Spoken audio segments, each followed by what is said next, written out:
very much, Kim. Really impressed with the turnout here, all the people who care about protecting, preserving, and restoring this important property.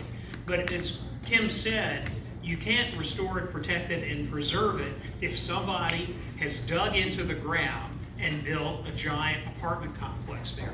So a lot of the effort of this organization has been spent over the last year and a half to 2 years in trying to figure out what to do about this apartment complex and to try to stop it from going forward. The, this is a long, talk louder? Okay, sorry, this has to go right up next to you. Okay, great. Boy, you should have masks on for this. Keep yours on. There are a lot, we're still in the early stages of this. As Kim said, this is more of a marathon than a sprint. This is going to take a long time, and we know that any developer who proposes to do something like this is well-funded and fully anticipating opposition. So it should not surprise anyone that we don't have knockout punches that come every 2 weeks with what's going on, or events that actually happen every 2 or 3 or 4 weeks. We've had a few activities with the Cape Cod Commission, for those of you who've been watching closely, but that continues to be an ongoing process. So, without getting too wonky on the details here, which I have a tendency to do, but there are really 4 places that they perhaps have to stop along the way here. One is the Massachusetts Environmental Policy Act review, or MEPA, if that applies. The second is the Cape Cod Commission, which is a county-wide, Cape-wide body that examines developments that have regional impacts. The third is the Barnstable Conservation Commission, and the fourth is the town of Barnstable itself, including Hyannis, including Katuitt, including all the different villages. But it has a say in this, and will have the ultimate say in this. So what have we been doing? Well, the first step, I said, was MEPA, the Massachusetts Environmental Policy Act. In that case, we petitioned to have a thorough examination of the property done with extra intensive review. That was not successful, primarily because the developer had designed the project to be just under every little tripwire there was. So that would have required a significant examination of the project, but that did not occur. We got that letter back last December or November, but they did say there were important issues that were raised, and those should be raised with the Cape Cod Commission and with the town of Barnstable, which we're now in the process of doing. Now, what's drawn the most attention during 2022 has been the Cape Cod Commission. The Cape is a 17-member agency. They've appointed a 7-member subcommittee to look at this project. That subcommittee started having hearings back in March. Many of you in this room have watched those and have spoken at those. Thank you very much for doing that, because it's important that this group understands how important this is to the residents here. Their function, in theory, is a quasi-judicial function. They are not supposed to be making broad policy decisions. They are supposed to be seeing whether this project conforms to their every 10-year regional policy plan for development. And there are 14 areas in that. I'm not going to get into all those 14 areas, but it's coastal resiliency.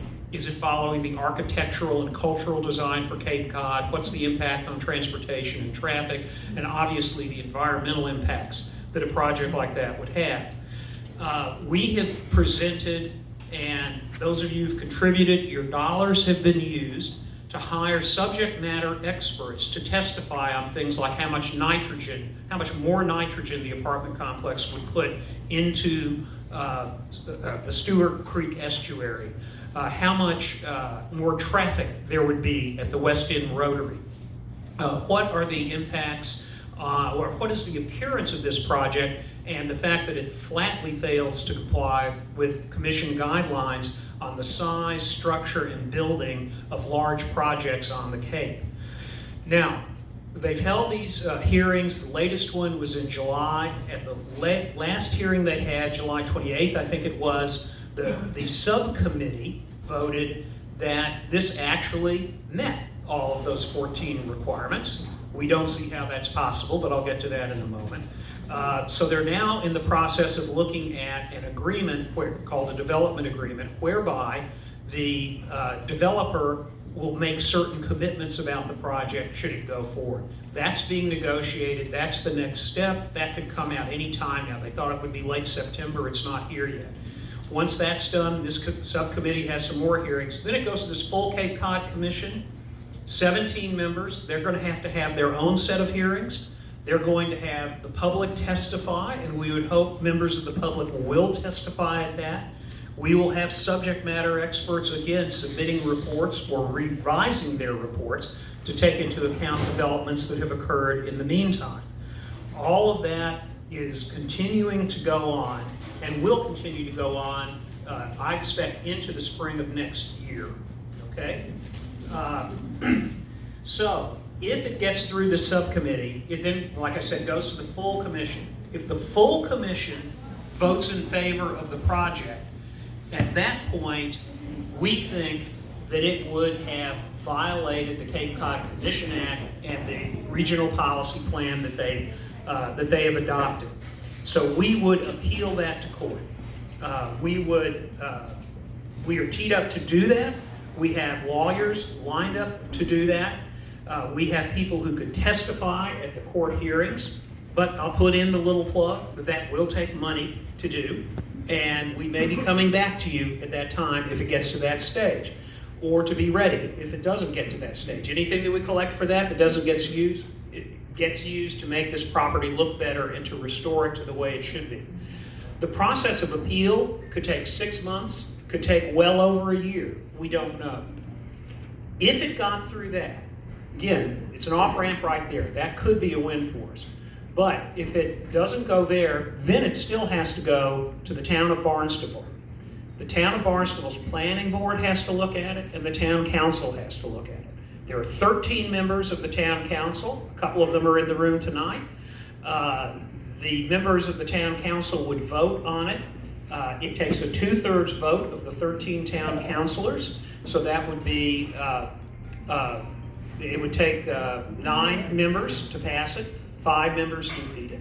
And so that's something that would be an interesting point if people have an interest in that in the November 2023 election, when all 13 seats of the Barnstable Town Council come up for election. Save Twin Brooks does not endorse political candidates. We're a 501c3 organization to preserve this beautiful property. But we will educate people about what candidates think about this issue, just as we did in some of the recent elections that have gone on. We think we have, as I said, we have grounds to appeal it. I won't go into all those details unless somebody asks me on the side. But when it gets to the town council, that's essentially a political decision at that point. And if it gets that far, we would hope that the citizenry comes up and participates. Let me add one thing.